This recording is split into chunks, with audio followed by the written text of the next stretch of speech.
সূত্রের খবর, বিজেপির সর্বভারতীয় সভাপতিত্বে মহিলা নেত্রী, দৌড়ে নির্মলা পুণ্ডেরেশ্বরী ও বন্থি।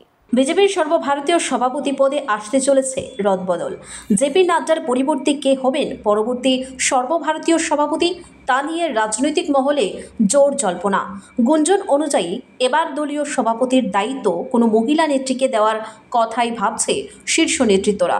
আর এই দৌড়ে এগিয়ে রয়েছেন দেশের বর্তমান অর্থমন্ত্রী নির্মলা সীতারামন। 2023 সালের জানুয়ারিতে জেপি নাড্ডার সভাপতিত্বের মেয়াদ শেষ হলেও লোকসভা নির্বাচনের কথা মাথায় রেখে তা 2024 সালের জুন পর্যন্ত বাড়ানো হয়। এখন তিনি কেন্দ্রীয় স্বাস্থ্যমন্ত্রীর দায়িত্বে। আর বিজেপির নিয়ম অনুযায়ী একজন ব্যক্তি একাধিক পদে থাকতে পারেন না। দলের অন্দরমহলের সূত্র বলছে, 3 জন মহিলা নেত্রীর নাম উঠে এসেছে সবচেয়ে জোরালোভাবে। তারা হলেন নির্মলা সীতারামন, ডি পুরন্দেশ্বরী এবং বন্থি শ্রীনিবাস। 3 জনই দক্ষিণ ভারতের প্রতিনিধি। আর দক্ষিণের সংগঠন শক্তিশালী করতে বিজেপির এই কৌশল বলেই মনে করছেন পর্যবেক্ষকরা।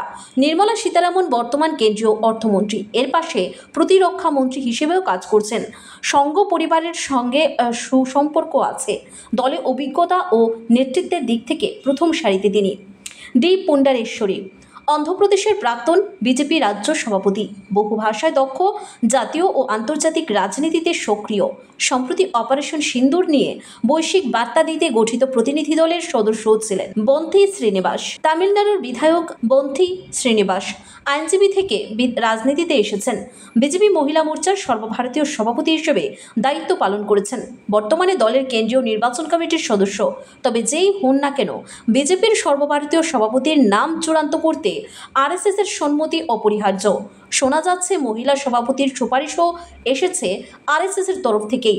অতএব ইতিহাস সৃষ্টি করে কোনো মহিলা নেত্রী যদি বিজেপির সর্বভারতীয় সভাপতি হন, তবে তা বিজেপির ইতিহাসে প্রথমবার। এখন শুধু সময়ের অপেক্ষা, কে বসছেন দেশের বৃহত্তম রাজনৈতিক দলের সর্বোচ্চ সাংগঠনিক পদে।